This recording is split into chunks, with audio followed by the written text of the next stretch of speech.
तो चलो भाई पशु परिचर वालों, तैयार हो जाओ आज की मैराथन के लिए। तो आज के इस मैराथन के अंतर्गत अपन जीके की बात करने वाले। कौन सी जीके? राजस्थान की हिस्ट्री, कल्चर और ज्योग्राफी। आप सबको पता है कि न्यू सिलेबस के अनुसार हिस्ट्री कल्चर के 25 क्वेश्चन आने वाले हैं और राजस्थान की ज्योग्राफी के 25 क्वेश्चन आने वाले हैं। ठीक है, तो कुल मिलाकर के राजस्थान की जीके अपने 50 क्वेश्चन की हो गई है। ठीक है, तो अब देखो आपको क्या करना है कि स्मार्ट तरीका यूज़ करके बताता हूँ आपको।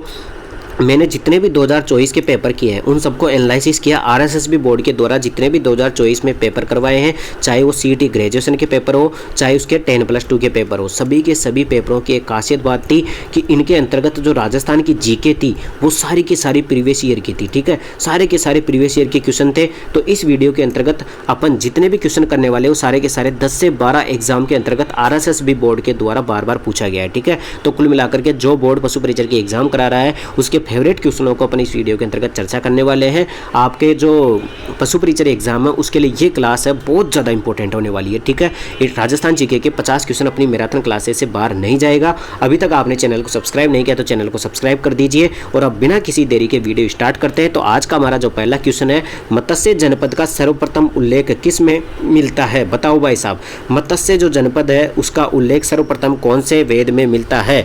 बताओ फटाफट से। तो ध्यान रख लेना, मत्स्य जनपद का सर्वप्रथम उल्लेख मिलता है ऋग्वेद के अंतर्गत। और आप मुझे बताओ कि मत्स्य जनपद की राजधानी कौन सी थी? तो वो हो जाएगी विराटनगर। ठीक है, जिसको बेराट भी कहा जाता है। और ये कौन से जिले में है? तो ये जयपुर जिले में है। लेकिन अगर वर्तमान जिलों के हिसाब से बात करें तो ये कोटपुतली बहरोड में। किसमें? कोटपुतली बहरोड के अंतर्गत आता है। कौन सा? विराटनगर, मत्स्य जनपद की राजधानी। और ये किस काल से संबंधित है, किस वेद से संबंधित है? तो ध्यान रखना, ये ऋग्वेद से संबंधित है। कौन? मत्स्य जनपद। इसके बाद में बात करते हैं क्वेश्चन नंबर 2। देखो क्वेश्चन नंबर 2 क्या कहता है?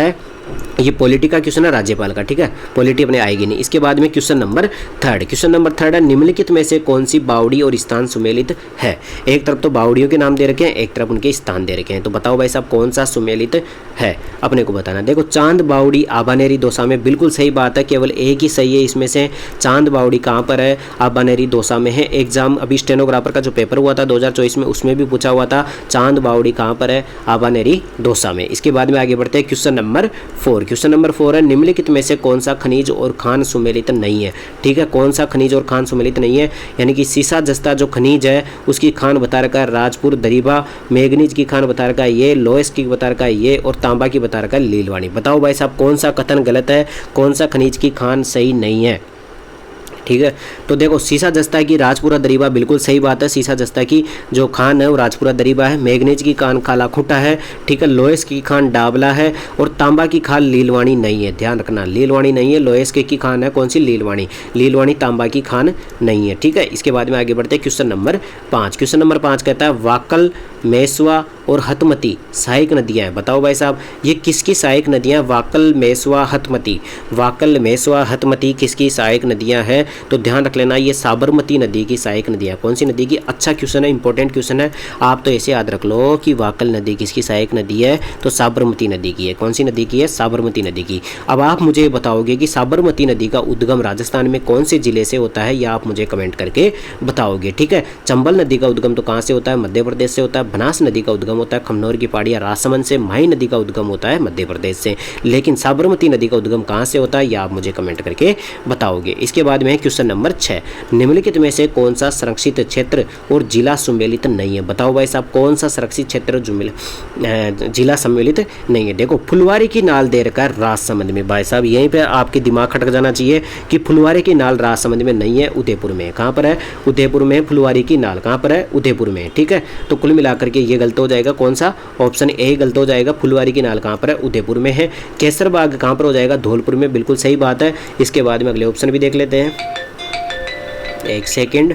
बस्सी कहाँ पर है? चित्तौड़गढ़ में। ये भी बिल्कुल सही बात है। शेरगढ़ कहाँ पर है? बारां में। ये भी बिल्कुल सही बात है। इसके बाद में आगे बढ़ते हैं क्वेश्चन नंबर 7 की ओर। क्वेश्चन नंबर 7 की बात कर लेते हैं अपन। देखो भाई क्वेश्चन नंबर 7 क्या कहता है? देखो क्वेश्चन नंबर 7 है, निम्नलिखित में से शिलालेख और प्रशस्ति और उनके उत्कीर्ण वर्ष के सही जोड़े कौन से हैं? यानी कि एक तरफ तो शिलालेख और प्रशस्ति का नाम दे रखा है और एक तरफ दे रखा है उत्कीर्ण वर्ष, यानी कि कभी इनको उत्कीर्ण किया गया था वो वर्ष दे रखा था।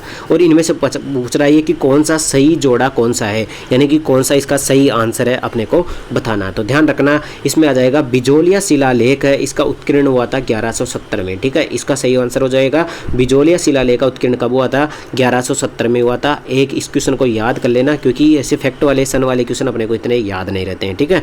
इसके बाद में देखो ये पॉलिटी का क्वेश्चन आ गया। क्वेश्चन नंबर 9 पढ़ते हैं। क्वेश्चन नंबर 9 क्या कहता है भाई साहब, विंध्यन कगार किस प्रकार की चट्टानों से निर्मित है? बताओ भाई साहब। विंध्यन कगार भूमि है जो कि अपने महान सीमा भ्रंश भी कहा जाता है राजस्थान का। राजस्थान की मध्य प्रदेश से जो सीमा लगती है उसको विंध्यन कगार भूमि कहा जाता है। ये पूछ रहा है कि किस प्रकार की चट्टानों से निर्मित है। बताओ भाई साहब, विंध्यन कगार भूमि किस प्रकार की चट्टानों से निर्मित है? तो ये बालू का पत्थरों से निर्मित है। ध्यान रखना, आप सबको पता होगा बालू का पत्थर सबसे ज़्यादा अपने सवाई माधोपुर और धौलपुर जिलों के आसपास में पाए जाते हैं। तो सबसे ज़्यादा बालू का पत्थरों से निर्मित है कौन सी? विंध्यन कगार भूमि। इसके बाद में आगे बढ़ते हैं क्वेश्चन नंबर 10। क्वेश्चन नंबर 10 है, जीवन भर दूल्हे के वेश में रहते हुए दादू के उपदेशों का बरखान करने वाले संत कौन से थे? तो वो थे संत रज्जब जी। ध्यान रख लेना, संत रज्जब जी पूरी जीवन आजीवन तक ये क्या दूल्हे के वेश में रहने वाले संत थे, ठीक है। और ये किससे संबंधित है? दादू पंथ से संबंधित है। किससे संबंधित है? दादू पंथ या दादू संप्रदाय से संबंधित है। ये भी एग्जाम में पूछा हुआ क्वेश्चन है। इसके बाद में क्वेश्चन नंबर 11, पर्युषण पर्व किस समुदाय से संबंधित है? तो ध्यान रख लेना, पर्युषण पर्व ऐसा पर्व होता है जिस दिन सभी जैन जो लोग होते हैं वो सभी क्या करते हैं, अपने जो भी गलती होती है उसके लिए क्षमा याचना करते हैं, ठीक है। तो जैन धर्म से संबंधित है कौन सा? पर्युषण पर्व। इसके बाद में आगे बढ़ते हैं क्वेश्चन नंबर 12। क्वेश्चन नंबर 12, 1857 के विद्रोह के समय जोधपुर का शासक कौन था? यानी कि 1857 की जब क्रांति हुई थी उस टाइम पे जोधपुर का शासक कौन था? तो उस टाइम पे जोधपुर का शासक था महाराजा तख्त सिंह। कौन था? महाराजा तख्त सिंह। आप सबको याद होगा कि जो ठाकुर कुशाल सिंह की लड़ाई हो गई थी वो महाराजा तख्त सिंह के कारण से ही अंग्रेजों के साथ में लड़ाई हुई थी। और फिर कुशाल सिंह ने 3 युद्ध लड़े थे BCA, यानी कि बिथोड़ा का युद्ध, चेलावास का युद्ध और आवा का युद्ध, ठीक है। इसके बाद में आगे बात करते हैं क्वेश्चन नंबर 13। क्वेश्चन नंबर 13, प्रसिद्ध थिएटर निर्देशक शांता गांधी निम्नलिखित में से किस नाट्य शैली से संबंधित है? ये इतनी बार एग्जाम में पूछा हुआ है, लगभग मैंने 10 मैराथन के अंतर्गत तो इस क्वेश्चन को करा दिया। देखो इसमें क्वेश्चन अलग अलग तरीके से घुमा घुमा करके पूछता हूँ।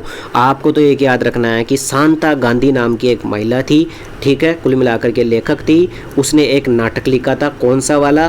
जसमा ओडन। कौन सा नाटक था? जसमा ओडन था। और ये किससे संबंधित है? तो ये ध्यान रख लेना, भवाई शैली से संबंधित है या भवाई नृत्य से संबंधित है। तो कैसे भी पूछ ले आपको शांता गांधी, जसमा ओडन और भवाई, 3 नाम याद रखने हैं, ठीक है। बार बार 100% एग्जाम में आता है ये क्वेश्चन, ठीक है। तो बहुत इंपॉर्टेंट क्वेश्चन है। अब बढ़ते हैं क्वेश्चन नंबर 14 की ओर। अभी तक आपने चैनल को सब्सक्राइब नहीं किया तो चैनल को सब्सक्राइब कर दीजिए। मेरा कुछ नहीं जा रहा, लेकिन आपके 50 क्वेश्चन सही करवा के जाऊंगा मैं। किसके अंतर्गत? पशु परिचर के एग्जाम के अंतर्गत, ठीक है। अब अगला क्वेश्चन पढ़ते हैं, क्वेश्चन नंबर 14। बिजोलिया शिलालेख में किस वंश के शासकों की उपलब्धियों का उल्लेख है? देखो बिजोलिया शिलालेख के बारे में अभी पढ़ा था कि इसका उत्कीर्ण कार्य कब हुआ था? उत्कीर्ण कार्य 1170 ईस्वी में हुआ था। अभी पढ़ के आए हैं, जस्ट अपन ने याद किया था। बिजोलिया शिलालेख का उत्कीर्ण कब हुआ था? बिजोलिया शिलालेख का उत्कीर्ण हुआ था 1170 में। और कहाँ पे उत्कीर्ण है? ये भीलवाड़ा में, ठीक है, क्योंकि बिजोलिया स्थान कहाँ पर है? भीलवाड़ा में। अब ये पूछ रहा है कि बिजोलिया शिलालेख में किस वंश के शासकों की उपलब्धियों का उल्लेख है? बताओ भाई साहब, कौन से शासकों की उपलब्धियों का उल्लेख बिजोलिया शिलालेख के अंतर्गत है? ठीक है, तो ये हो जाएगा चौहान वंश का। चौहान वंश का जो उल्लेख है किसमें है? बिजोलिया शिलालेख में। तो एग्जाम में पूछ ले बिजोलिया शिलालेख का संबंध किससे है? तो चौहान वंश से संबंधित है। इसके बाद में क्वेश्चन नंबर 15, राजस्थान प्रथम रोपवे किस जिले में प्रारंभ किया गया? तो ध्यान रख लेना, राजस्थान का प्रथम रोपवे सुंदा माता जालोर में स्थापित किया गया था। कहाँ पर? सुंदा माता जालोर में स्थापित किया गया था राजस्थान का प्रथम रोपवे। इसके बाद में क्वेश्चन नंबर 16 है, ऊपरमाल पंच बोर्ड का गठन किसने किया था? ऊपरमाल पंच बोर्ड का गठन किसने किया था? बताओ भाई साहब, ऊपरमाल पंच बोर्ड का गठन किया था विजय सिंह पथिक ने। ध्यान रखना, साधु सीताराम दास मत कर देना, ठीक है। विजय सिंह पथिक ने किसका किया था? ऊपरमाल पंच बोर्ड की स्थापना की थी। ये भी बार बार अभी 2024 में एग्जाम में पूछा जा रहा है, ठीक है। तो ऊपरमाल पंच बोर्ड की स्थापना किसने की थी? विजय सिंह पथिक ने की थी। इसके बाद में आगे बढ़ते हैं, क्वेश्चन नंबर 17, भारतीय रेल अनुसंधान एवं प्रशिक्षण केंद्र कहाँ पर स्थित है? बताओ भाई साहब, इंडिया का जो रेल रिसर्च सेंटर है और प्रशिक्षण केंद्र है वो कहाँ पर है? टेस्टिंग सेंटर और रिसर्च सेंटर दोनों ही कहाँ पर है? बताओ भाई साहब, क्वेश्चन नंबर 17 का। तो ध्यान रख लेना, पंचभद्रा कहाँ पर? पंचभद्रा कहाँ पर है? बालोतरा बाड़मेर में। बालोतरा बाड़मेर में रेल का रिसर्च सेंटर और प्रशिक्षण केंद्र स्थित है। इसके बाद में क्वेश्चन नंबर 18 क्या कहता है? क्वेश्चन नंबर 18, रमझोल किस प्रकार का लोक वाद्य यंत्र है? तो ध्यान रख लेना, रमझोल एक घन वाद्य यंत्र है। इसमें होता क्या है? कुछ नहीं होता, एक पट्टी होती है जिसके ऊपर घुघरे लगे हुए रहते हैं, ठीक है, पैरों में बांधा जाता है इसको। रमझोल एक घन वाद्य यंत्र होता है। कौन सा होता है? इसमें घुघरे लगे हुए होते हैं, इस कारण से घन वाद्य यंत्र है, ठीक है। इसके बाद में पॉलिटी का क्वेश्चन है, क्वेश्चन नंबर 20 पढ़ते हैं। क्वेश्चन नंबर 20 कहता है राजस्थान के उत्तर से दक्षिण तथा पूर्व से पश्चिम के विस्तार में अंतर कितना है। तो आपको बता देता हूं कि 43 किलोमीटर का अंतर है। देखो ये राजस्थान हो गया अपने पास, ठीक है। इसकी ऐसे उत्तर से दक्षिण की लंबाई है 926 किलोमीटर। कितनी है? 926 किलोमीटर। और इसकी पूर्व पश्चिम की लंबाई है 969 किलोमीटर। और जब आप इन दोनों का डिफरेंस करोगे तो ये आ जाएगा 43 किलोमीटर। तो ये यही पूछ रहा था कि राजस्थान की उत्तर से दक्षिण और पूर्व से पश्चिम की लंबाई का डिफरेंस कितना है। तो 43 किलोमीटर का डिफरेंस है। इसके बाद में क्वेश्चन नंबर 21 क्या कहता है, राजस्थान का सर्वोच्च पठार कौन सा, सबसे ऊंचा पठार कौन सा है। तो राजस्थान का सबसे ऊंचा पठार है उड़िया का पठार। कौन सा पठार हो जाएगा? उड़िया का पठार, जो कि सिरोही जिले में स्थित है, ठीक है। एग्जाम में पूछा जाता है कि उड़िया का पठार कहाँ पर स्थित है, तो सिरोही जिले में स्थित है और लगभग 1730 मीटर ऊंचा शायद, ये कंफर्म नहीं है लेकिन आप देख लेना इसकी ऊंचाई कितनी है, ठीक है, उड़िया का पठार की। इसके बाद में आगे बढ़ते हैं क्वेश्चन नंबर 22। देखो क्वेश्चन नंबर 22 क्या कहता है, एक सेकंड थोड़ा पानी पी लेता हूँ मैं। तो देखो भाई क्वेश्चन नंबर 22 क्या कहता है, निम्नलिखित में से कौन सा लिफ्ट नहर परियोजना पेयजल उपलब्ध क्षेत्र सुमेलित नहीं है। यानी कि कौन सी लिफ्ट नहर कहाँ पर चल रही है, अपने को मिलान चिन्ह करना है और कौन सा गलत है उसको पहचानना है, ठीक है। तो कुल मिलाकर के लिफ्ट नहरों का, इंदिरा गांधी लिफ्ट नहरों का क्वेश्चन हमेशा पूछा जाता है एग्जाम में। अब पढ़ते हैं। देखो कंवर सेन लिफ्ट नहर बीकानेर गंगानगर में, बिल्कुल सही बात है।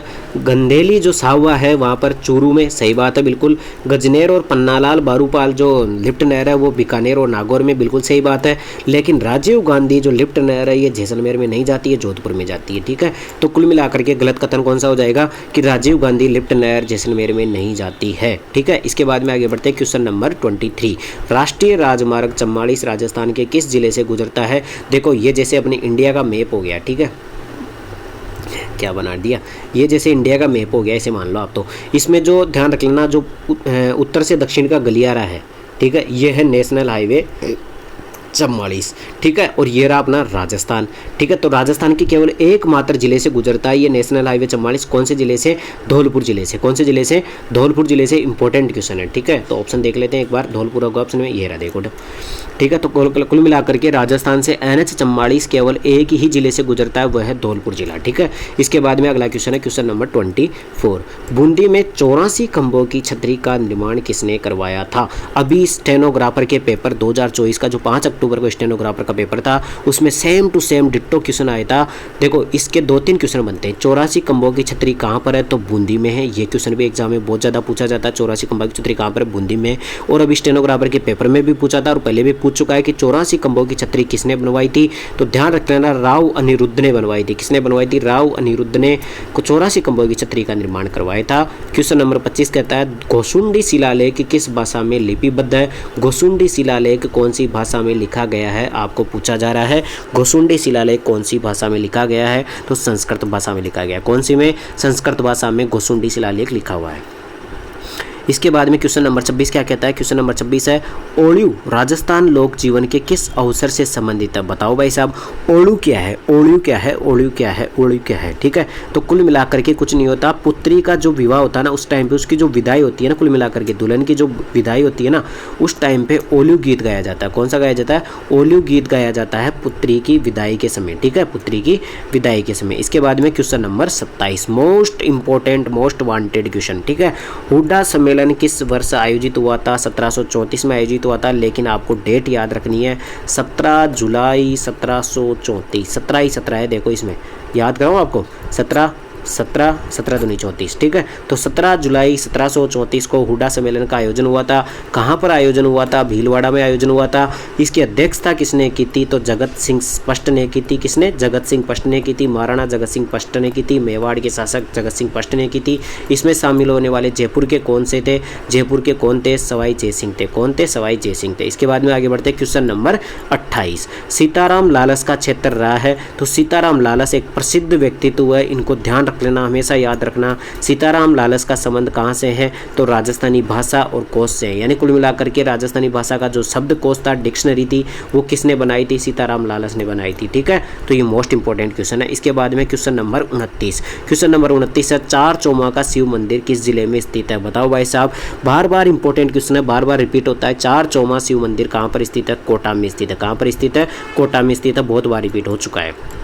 इसके बाद में क्वेश्चन नंबर 30 है, राजस्थान में भेड़ की किस नस्ल को भारतीय मेरिनो कहा जाता है? बताओ भाई साहब, भारतीय मेरिनो कौन सी नस्ल को कहा जाता है? पशु परिचय के लिए बहुत ज़्यादा इंपॉर्टेंट है। चौकला नस्ल।